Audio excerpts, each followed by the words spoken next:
Hello everyone, welcome back to Good Stuff Coding. In our previous video, we looked at writing the business logic to our application. We also looked at dependency injection. Now, if you missed any of the previous chapters, please make sure to catch up. And I also take this opportunity to thank all returning subscribers for coming back. And if you are new here, please consider subscribing to this channel for more. In this chapter, we are going to explore an API testing application called Postman. We will explore its environment, how to create requests, and then send them. By the end of this chapter, we will be equipped to initially test your APIs. So let's dive in. So first off, we will explore the Postman environment. When you open Postman, this is how it looks. You have this logo. Now that's the official logo for Postman. Then we can also see 5 other image buttons. Now let's hover on each of them and see what they tell us. So the first one is the HTTP request. Second is a WebSocket request. Third is a socket IO request. Fourth is a GraphQL request. And then the fifth is a gRPC request. So clicking on any of these buttons will create a new request. Let's look at another way to create this request.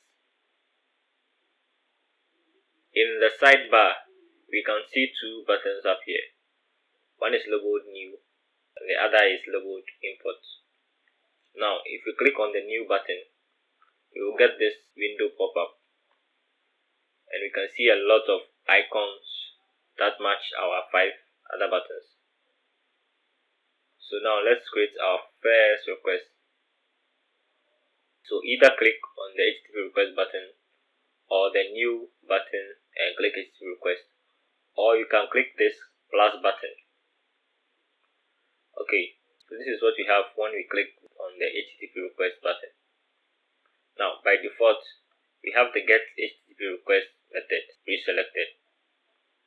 When we click on the drop down button, we can see all the HTTP methods. So we have the get, post, put, patch, delete, head, and then options method.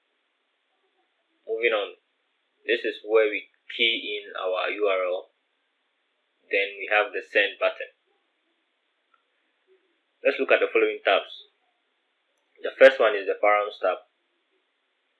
The second tab is the authorization tab. Now, this tab helps with requests that require us to type in some credentials before we can access the request. And as you can see, there are different types of authorization methods to go through. The next, headers tab. Then we have the body tab. Now the body tab helps us if we need to send our request with a body. Now by default, our type of body is set to none. We also have form data, x-www-form-url encoded. We also have raw and then binary. When we select raw, you see we get this drop down with text pre-selected. Clicking on the drop down, we see other types: JavaScript, JSON, HTML, and XML. When we select binary, then we can select a binary file as our body. Now the next tab is the pre-request script tab. Then we have the test tab and then the settings tab. And also our response also appears down here. Okay, now let's dive into actually testing our API in here. So we open IntelliJ and then run the application.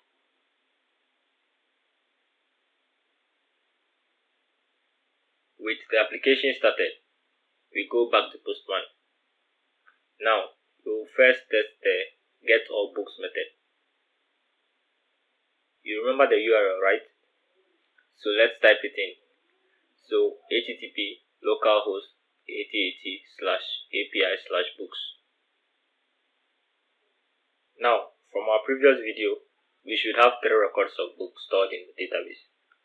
So we click send and wait till we get the response. And there it is.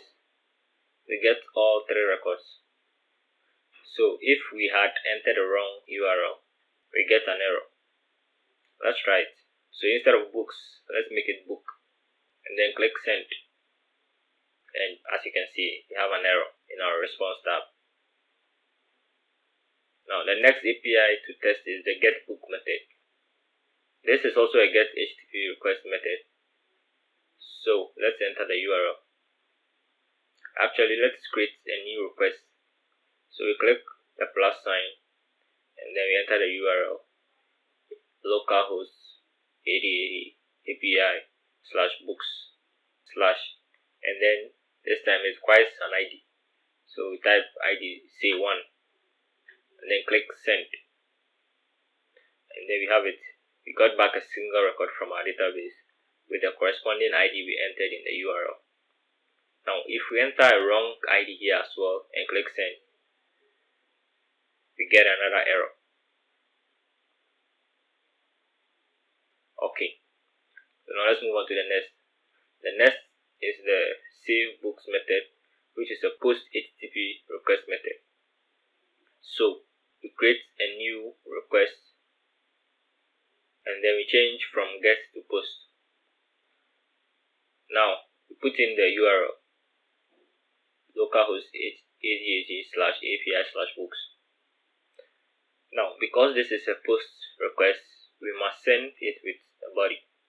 So down in the tabs, we click the body tab, we select raw, and then change this from text to JSON. Now we can enter the body of our request. So we type the following.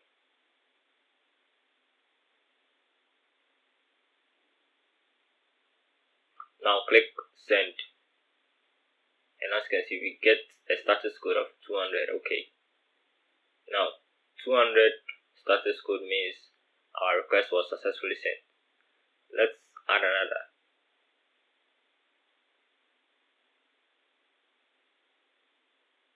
We click send and then we get another 200 status code.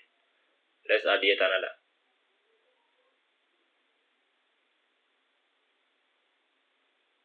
We click send and we get the same result, 200.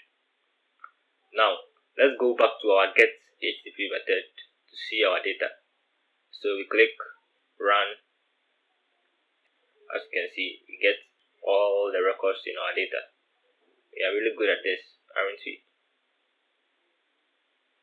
Let's move on. The next is the delete book method, and this is a delete HTTP request method. So let's create a new request. Then we change the method to delete. Let's enter the URL. Yeah.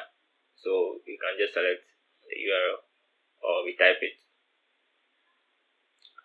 Now we change the ID to 1 and then we click send. And we get a 200 status code, which means it worked. Now let's get our data. So we go to the get request. We click send, and as you can see, the data with ID 1 has been deleted. Let's send the delete request again with ID 5 and then run the get request. And as you can see, ID 5 has also been deleted. Now the next method to test is the update book method, and this is a put HTTP request method. So first off, let's get the data with ID 7. Okay, now let's create a new request. We change the method to put, and then we enter the URL with ID 7. Now this request also needs a body, so we click the body tab, select raw, and then we choose JSON. Let's update the value of the ATA. So we set the value of ATA to done Smith, and then we click send. Now it returns our data with the update. Okay, let's update another data. So let's get the data with ID 6. Good. Now back to our put request. Let's change our title and then the price. Now we set the title to C++ Primer Plus, and then the price to 79.99, and then click send. Okay,